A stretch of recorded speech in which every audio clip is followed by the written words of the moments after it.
Crumpets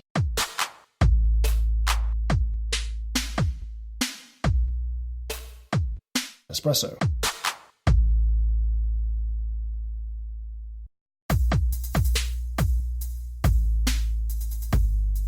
Crumpets Espresso. Hey everybody, it's the Garlic Bread Warlord, Nick Leafy. Is it Crumpets and Espresso, Jason, or is it Espresso and Crumpets? I don't know. I keep getting yelled at no matter which way I say it, so I'm just going to go ahead and say it's the show. Espresso and Crumpets, Crumpets and Espresso. However you want to do it, I leave it up to you because, you as the listener, you guys are always right, do what I can. Either way, this is what you need to look out for this weekend. I'm going to take it to Serie A if you're still watching. You have Juve at the top. They are 1 point clear of Inter, right? And Atalanta nipping at the heels with 21 points. And then Roma clearing out the top four. Look at them. Look at Roma go. Go ahead, Roma. Do your thing. 19 points. And they have an opportunity to pick up some key points, but it's going to be really hard against Napoli. And that's going to be tomorrow, that's Saturday, at 10 a.m.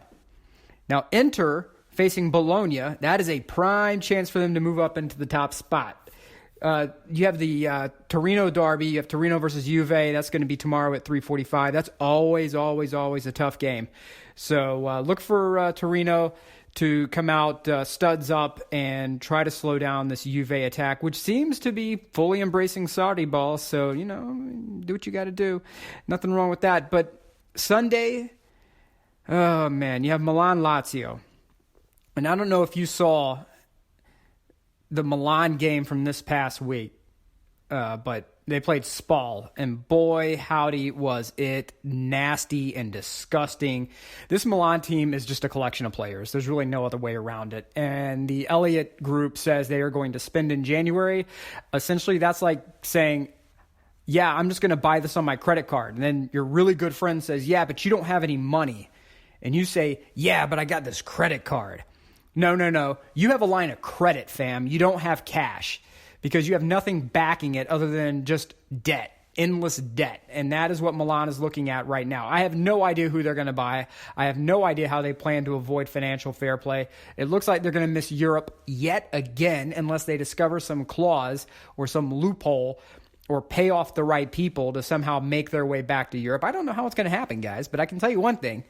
They are going deep into the red. So I wish them the best of luck. Also, you have Fiorentina-Parma. That's going to be Sunday at noon. That's going to be another fun game. But essentially, the game of the week for me is going to be Roma-Napoli, again at 10 a.m.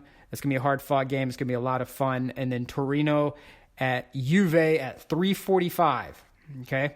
So just buckle up for that one. It's going to be a good one. We go to La Liga, where you have Levante versus Barcelona. That's going to be tomorrow at 11 a.m. And then you have Sevilla versus Atletico Madrid, and that is going to be at 1:30 should you have the BNs readily available for you.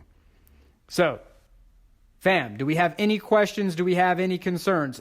Please go back in the archives if you so please, and check out our most recent Soccer Over There, where we did a deep dive on the Brazilian League. We had my friend Rodrigo Armani come on. He's a native of Sao Paulo, and he just went deep on anything you want to know about Brazilian ball because, we have the Copa Libertadores final coming up, and you need to know about the Brazilian sides, not just the Argentine sides. And I think, Jason, are you dropping some Argentine knowledge on us today? Is that going to happen?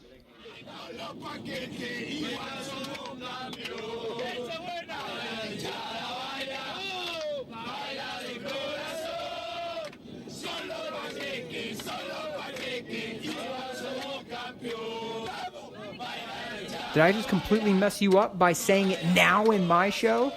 And now make you have to go back and creatively edit? I think I have, good sir, and I have just altered the entire editing process for Crumpets Espresso, Espresso and Crumpets. But, again, my games of the week are going to be Juve, Torino, Roma, and Napoli. And then you have, again, Atletico, right? We have Atletico versus Sevilla. Levante versus Barcelona. Because Barcelona is sitting at the top, but they're only 1 point clear of Real Madrid. And Real Madrid is not always the Real Madrid we know is going to be a soap opera. Gareth Bale says he wants out. He's done. He's finished. Injuries, Zidane, the locker room, all of it. He says he's done. He has been gearing up, and look, man's been performing, so getting himself ready for that January move. Keep an eye as the MLS window it will be opening soon. Just keep an eye out on these transfers, right? Some of the ones that you're going to be hearing that seem a little far-fetched. Maybe in a couple of years, a couple of years past, you've been like, there's no way in the world that move's happening. They may be happening now. So as money has poured into MLS, moves like the Mascherano move, possibly the De Rossi move, these moves will be happening. So as teams like LA Galaxy continue to set money on fire with established older talent, wink, wink, nudge, nudge, just watch some of these names that are going to be coming in here because the money is guaranteed. The safety is assured. It's a win-win for players. Just keep an eye on it and join us as we start deep diving on the transfer, the rumor mill. You know it's going to be insane. You know it's going to be a circus. Just stick with us. It's going to be a lot of fun. And we embrace rumors, okay? We embrace rumors on my show. We love you. Check us out. Stay with us. We appreciate all of you listening. It's Nick Leafy, the Garlic Bread Warlord. Jason. Take it away, fam. End of quarter. Salespeople, get your money. Get your money and get that commission. Mwah. Mucho euro, y'all.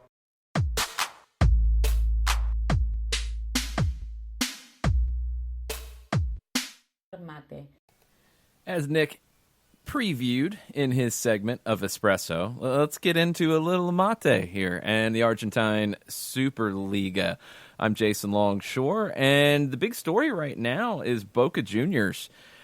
They have lost 3 of their last 5 matches overall. One of those wins was in the second leg of the Copa Libertadores semifinal against River Plate, and it wasn't enough to go through, so it's a little hollow. They've lost their last 2 league matches, and things are in a little bit of chaos at La Bombonera at the moment. Gustavo Alfaro is the manager at Boca, and after the loss to River, and of course this is translated, he said about everything going on at Boca and where he is with the club, he said, I want to finish these games in the best way and then leave to my house to recover my life. That doesn't sound like somebody sticking around for the long haul, does it? And there were a lot of questions, a lot of rumors, a lot of speculation about, well, is he walking away now? Is he going to finish the season out? Is he going to go to the end of the year? What's going on here? Well, he was on the bench for their next match, and that was last night. A loss to Lanús, 2-1. And that's back-to-back losses in league play for Boca Juniors. He's sounding like now he wants to stay. He says, Boca will always have a resounding yes from me. This is all from La Nacion in Argentina. But the results aren't going to keep him there. And you think you see teams and leagues that are impatient with managers. Get used to Argentina, folks. He's lost in the Libertadores now. He's lost back-to-back matches in league play. Boca now sits in 4th in the Argentine Superliga. For those of you who might be new to the Superliga, one, you can watch it on Fanatis. All the matches are available on Fanatis. Highly recommended subscription. I get it for BN Sports as well, so I can watch La Liga, Ligue 1, everything else on BN. But Fanatis with all of the Argentine games. TIC on all the time. You can watch TIC International at all times. They have the Colombian League as well. They've got so much great content that, for me, it's a no-brainer on that subscription. But Boca, they're in a tough spot because this is a league that has 24 teams. This is a league that doesn't play 38 games, doesn't play the crazy slog that the English Championship is. They play 23 matches in the league, and then after the league season, they will have the Copa de la Superliga, which is not the Argentine Cup. That's the Copa Argentina. That's different. That is at the quarterfinal stage, I believe, at this point. It's a little hard to keep up because it seems to rotate sometimes. But the Copa de la Superliga is after the league season, and it's almost like a mini league. The 24 teams are divided into 2 groups of 12. You play 11 games. So that's a separate competition, though. And I think you're going to see some managers go before that starts. Some clubs used that last year as a little bit of a trial run, and it ended up with a team that was relegated, Tigre, winning the Copa de la Superliga because, welcome to Argentina, these are the things that happen. So Alfaro, not in the greatest of positions at Boca at the moment. They are 3 points behind Argentinos Juniors. Lanús moves into second with their win last night over Boca. Boca and River are both on 21 points. Vélez and Racing, who are your defending league champions, are 1 point back in 5th and 6th on 20. Another big story this week in Argentina, 1 was the birthday of Diego Maradona, and 2 was the return of Maradona as manager of Gimnasia to Rosario and Newell's Old Boys, a club he played for 5 matches. 5 matches. The pre-match ceremony was unbelievable. It took probably 30 to 40 minutes from the time that he walked out of the tunnel to the game kicking off. He was given gifts, a 6-foot-tall painting of his face, and it was a great painting, great piece of art, loved it. They gave him a live mic, which is always dangerous, but Diego, at first you couldn't completely hear what he was saying. Lots of ramblings, but Diego said, soy leproso, which is the lepers is what the Newell's Old Boys team, the players are known as. They've embraced it because they played in a fundraiser, I believe back in the 40s, for a leprosy clinic. They played in the fundraiser for the clinic, and their crosstown rivals, Rosario Central, did not. So they've taken that on as kind of a badge of honor. Maradona said he is one of them. He loved his time at Newell's. He's always spoken very fondly of the club and of Rosario. And, I mean, the night before, fans were out in the streets singing for him at their hotel. It was craziness.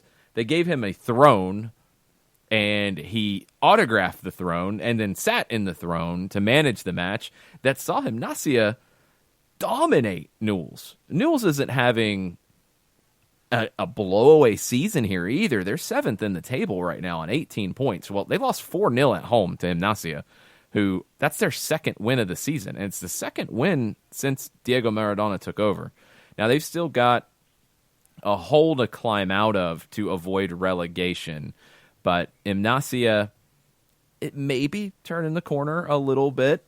They play on Saturday hosting Estudiantes. We'll see if they can keep their run going. Estudiantes is 9th in the table at the moment. The big game of the weekend, though, is Boca on Sunday. It's a 9 a.m. kickoff for those of us in the Atlanta area. They are hosting Arsenal, and Arsenal is a team that was promoted this season. They're having a very good year. They're in 8th place. They're on 17 points. And Boca has to stop this slide. If they don't, I don't think Alfaro's getting to the Copa de la Superliga. There's already rumors out there in Argentina because the club elections are coming up next month. And as we've seen at Barcelona, as we've seen at other clubs that have this type of setup, you get presidential candidates who start making all kinds of wild promises and trying to line things up and saying, well, if I get elected, I'm going to go sign this guy. I believe Barcelona made a big point of, I can't remember which president it was, but saying, when I get elected, I'm going to go sign David Beckham from Manchester United. Well, it didn't happen. Then he goes to Real Madrid, and that was all part of the Real Madrid side of things because they did the same thing too. So now one of the rumors out of Argentina is that one of the candidates has already traveled to Brazil to meet with Luis Felipe Scolari, who we've talked about on Soccer Over There as a candidate for a number of different jobs. Scolari going to Boca, it actually makes a lot of sense. Boca is the glamour team right now in Argentina with the most money to work with, the most potential, I think. They've been very good in the league over recent seasons, but they want that Copa Libertadores. And first off, they've got to finish in a high enough spot to get back to the Copa Libertadores next year, and that's job number one. And if they feel like Alfaro is letting that slip, well, bye-bye Gustavo Alfaro, and hello Luis Felipe Scolari, or whoever that is. And with an election coming up in a month, Alfaro's got to turn these results around. Another match we'll be watching here on the SDH side of things, and we'll be watching it ahead of soccer over there from the Brewhouse Cafe on Monday. Our beloved Defensa y Justicia is hosting the league leaders, Argentinos. Defensa, look, this is a club that got to second place last year in the table, and they had a bunch of guys in on loan. They also had a manager in Sebastian Becasese who had an unbelievable year, a good enough year to go and take a bigger job with one of the Grandes, Independiente. Didn't go so well for him at Independiente. He's already out of that job. Does he go back to Defensa? I don't know. Maybe it's possible. He's also been linked to Xolos in Mexico, and we talked about it on Soccer Down Here this morning. I could easily see a scenario where a young manager like Becasese, who has an interesting CV, not a big career as a player, but worked with Jorge Sampaoli, really thought of highly from a tactical standpoint. He brings some of Sampaoli's version of the Marcelo Bielsa style. Maybe if he goes to Mexico, or if he doesn't, maybe he becomes a possibility to come to Major League Soccer. I think Matias Almeida's success has opened up some pathways from Argentina into MLS, and especially on the managerial side. I think we're going to see more of that. I think we're going to see more varied managers when it comes to MLS down the road. All right, we've talked about the good parts of the table. I mentioned Gimnasia, and I mentioned kind of where things stand with that. Let's look at the Promedios. The Promedios system is the relegation system in Argentina. It's over a 3-year period. Now, keep in mind, and again, welcome to Argentina and all the craziness, keep in mind that the Copa de la Superliga matches after the league season ends. It's not considered a league, it's considered a cup. So when you talk about grand champions of Argentina, that's how you classify it.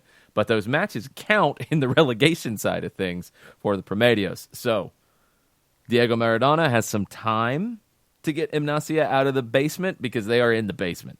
They are averaging 1 point per match over their last 3 seasons. 63 points out of 63 matches. They've got some work to do. It's not impossible, though, because you look at who they're competing with. One is a team that was just promoted this season, Central de Cordoba. They are on 1.09 points per game because they have 12 points out of 11 matches.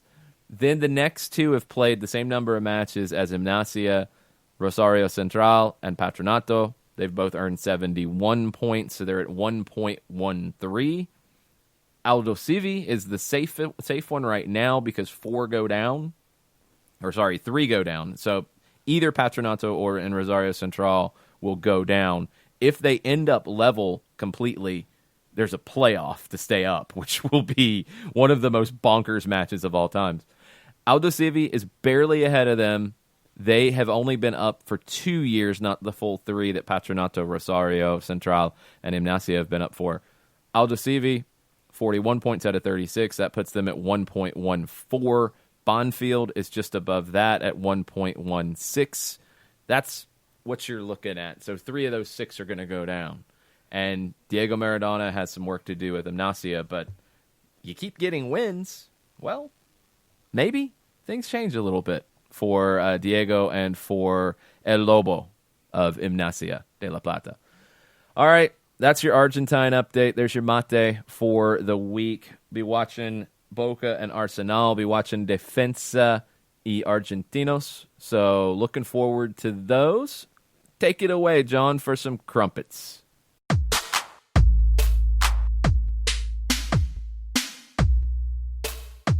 Crumpet Thanks, Jason. And I guess since we're now in November, I guess that means we can no longer use Halloween candy unless we just want to talk about leftovers and use them when it comes to what we think about the matchups in the Premier League and running them down and seeing what the experts claim as to what they think is going to go down. Bournemouth and Manchester United out of the blocks early Saturday morning Eastern time.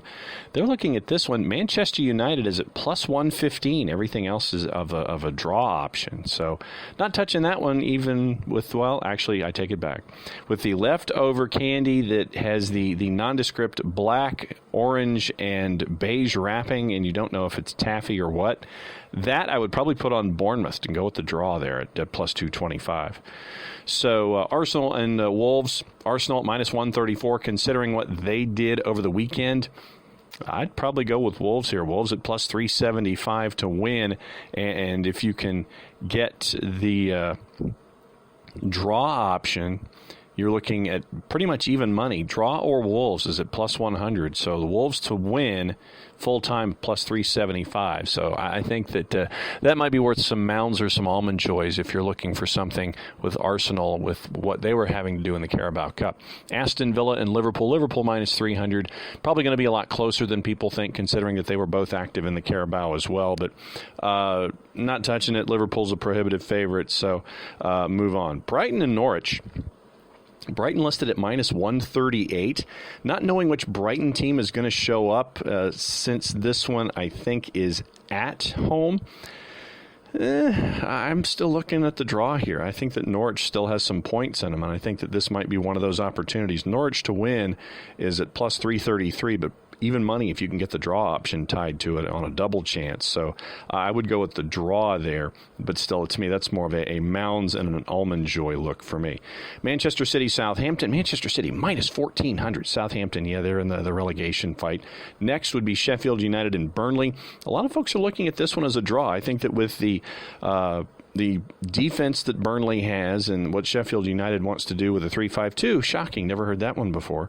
So I'd go draw option here. No one's closest one to a favorite would be Sheffield United to win at plus 120. West Ham and Newcastle. Newcastle, to me, is just a part of the relegation fight. West Ham's only a minus 120 favorite, but once again, I think that's Carabao Cup related. Wouldn't necessarily touch it, but if I had to, it would be those candies from the leftovers, and it would be on West Ham to win. Newcastle, by the way, to win at plus 333. Late game on Saturday. Watford and Chelsea, once again, remembering what Chelsea had to do in Carabao Cup. Chelsea's at minus 163. I think they'll win, but it might be a little closer than people think. The other two matchups on Sunday, Crystal Palace and Leicester. Leicester right now at plus 110, and I think that because they're thinking that since it's at Selhurst Park, that's why the margin is what the margin is. I like Leicester there. Wouldn't necessarily touch it. That's Mounds and Almond Joys again. Everton and Tottenham, they're looking at this one as a flat-out draw. No real favorite here. Tottenham at plus 160, Everton at plus 170.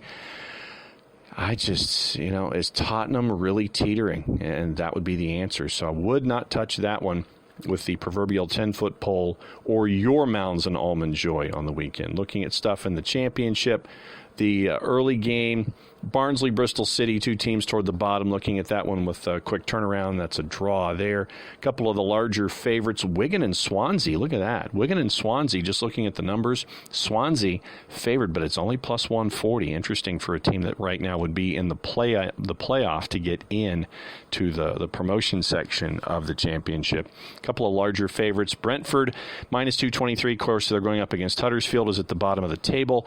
A lot of matches they're looking at as probable draws. Fulham at minus 167, Leeds at minus 200.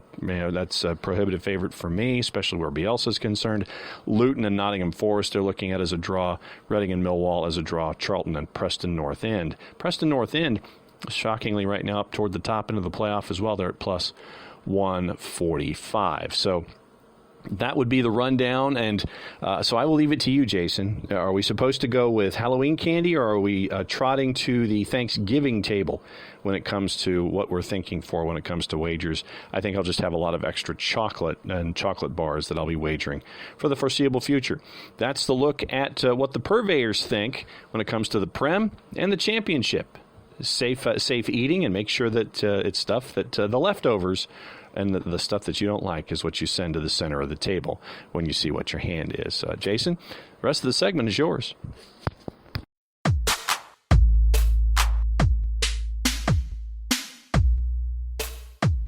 Espresso. Crumpet. Mate. That's the show, everybody. Thanks for listening. We'll be back on Monday to wrap up everything from the weekend with Soccer Over There, live from the Brewhouse Cafe in Atlanta's Little 5 Points. Come out and join us. We'll throw you on a mic to talk about your team, your league, whatever you want to get into in the world of soccer. That's what Soccer Over There is all about. And on a week that sees the 59th birthday of one of the greatest players of all time in Diego Maradona, I can't think of a better way to leave you guys than with the iconic radio call from Victor Hugo Morales in Argentina of the goal of the century from the 1986 World Cup. Argentina's second goal to go up 2-0 over England. Don't have the radio call, the first one handy. I'm going to leave that one out today. We're going to celebrate one of the greatest goals that anyone has ever seen and one of the greatest radio calls that anyone has ever heard. Talk to y'all next week. Take it away, Victor. Ahí lo tiene Maradona, lo marcan dos, pisa la pelota Maradona, arranca por la derecha el genio del fútbol mundial, y es el tercero a tocar para Borruchaga siempre Maradona, genio,